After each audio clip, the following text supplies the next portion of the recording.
Assalamu alaikum. Welcome back to my YouTube channel Biology with Jasan. نن زموږ ټاپک دی taxonomic hierarchy of amoeba, mustard mushroom, man and panther. تاسو ته پته راځي previous lecture number 9 کې موږ already په taxonomic hierarchy باندې taxa باندې discussion کړو. تاسو هغه lecture کته شئ. ټیک شو. اوس موږ د chapter number 3 biodiversity او نن زموږ ټاپک دی taxonomic hierarchy of amoeba, mustard mushroom, man and panther. اوس د دې ټول ارګانیزم چې کوم taxonomic hierarchy موږ نن څه کو سټډي کو. ټول اول به موږ taxonomic hierarchy وپیژنو چې دا څه ته وایي. ټیک شو. taxonomic hierarchy. taxonomic hierarchy دی ته وایي the arrangement of different organism in their respective groups is called taxa. چې کله موږ مختلف ارګانیزم په یو خاص ګروپونو کې دنده په یو ترتیب سره کیرو دغه ګروپ ته څه ویل کیږي؟ دې ګروپ ته ویل کیږي taxa. ټیک شو.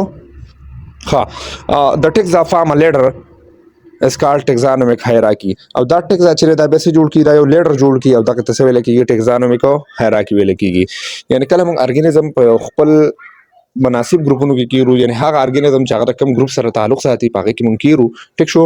نو هغه ګروپ ته هغه وړو کې ګروپ ته taxa ویل کیږي او دا ګروپ واړه ګروپونه چې رايوځي شي نه دا واړه taxa چې رايوځي شي دا لیډر جوړي یو سیړی او اندرپای جوړي او دا سیړی ته به موږ ویل شو taxonomic hierarchy. لکه څنګه تاسو وینئ لاندې دا کوم موږ سره چې کوم ټیبل لا کړل نو دا یو غټ سیړی ده هل لري غټ اندرپای ده او په دې ټیبل کې دې سیړی کې د واړه ګروپونه دی د taxa ویل کیږي او د دې ټول سټډي ته ویل کیږي taxonomic hierarchy ویل کیږي. نو اوس موږ په دې ټیبل کې سټډي کو taxa د amoeba, mustard, mushroom, man and panther موږ سټډي کو. ټیک شو.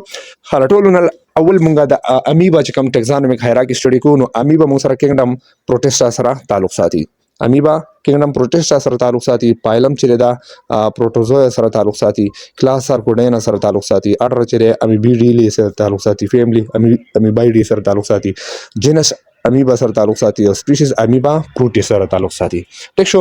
نو دا موږ سره شي دا روغه سیړی شو په دې کې دا وړ ګروپونه چې موږ سره دي taxa دي د دې کمباین سټډي څه ویل کیږي taxonomic hierarchy ویل کیږي. یعنی taxonomic hierarchy کې اصل کې د یو ارګانیزم یو ټریز او هغه ونه چې پای کې د هغه ارګانیزم روغ خاندان لړ ذات په هر څه متسکي شو کې.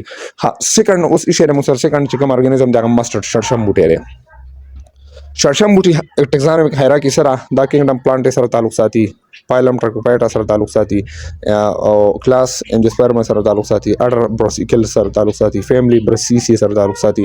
جنس بروسیکا سره تعلق ساتي. سپیشیز بروسیکا کمپیسټرس سره تعلق ساتي. ام سی کیو ځای ساتي چې د کینګډمز چې کوم ټولونه لارجست یعنی د دې taxonomic hierarchy ټولونه لارجست یونټ یا کلاسیفیکیشن لارجست یونټ چې کوم دغه کینګډم دی او سمالست یونټ چې شری سپیشیز دی. ټیک شو. نو بر همیشه به موږ د لارج نه سمال طرف ته زیات ترځو. ټیک دا نو لارج چې موږ کینګډم او سمال شي سپیشیز دي. ها مشروم نیکست ارګانیزم چې شری موږ سره مشروم دی. مشروم کې موږ سره ټولونه اول کینګډم چې فنجای سره تعلق ساتي. بیا پایلم مایکوټا سره تعلق ساتي. کلاس بیسیډیو مایکوټا سره تعلق ساتي. اډر چې اګریکل سره تعلق ساتي او فیملی اډر چې اګریکل سره تعلق ساتي. فیملی چې اګریکیس سره تعلق ساتي. جنس چې اګریکس سره تعلق ساتي. سپیشیز اګریکس کمپیسټر سره تعلق ساتي. ټیک شو. اور پسې نیکست چې موږ سره د مین د انسان taxonomic hierarchy دا چې دا انیمیلیا سره تعلق ساتي او پایلم چې موږ سره کوډیټا شو. کلاس میمیلیا شو. اډر چې پرایمیټ شو. فیملی هومونیډیا شو. جنس هومو شو او سپیشیز د دې شو هومو سیپین شو. نو د یو سړی یا د انسان چې کوم ساينټیفیک نوم دی هغه څه شری هومو سیپین دی. ها نیکست موږ سره شری پینتر. پینتر منظری ته وینو د دې موږ taxonomic hierarchy سټډي کو. دا کینګډم انیمیلیا سره تعلق ساتي. پایلم کوډیټا سره تعلق ساتي او کلاس چې دا میمیلیا سره تعلق ساتي. اډر کارنیورا سره تعلق ساتي او فیملی فیلیډیا سره تعلق ساتي. جنس پینتر سره او سپیشیز د دې سره پینتر پردسته. نو دا موږ سره ټوټل ارګانیزم او د هغه taxonomic hierarchy و. Thank you for watching and subscribe my channel for more videos and informations.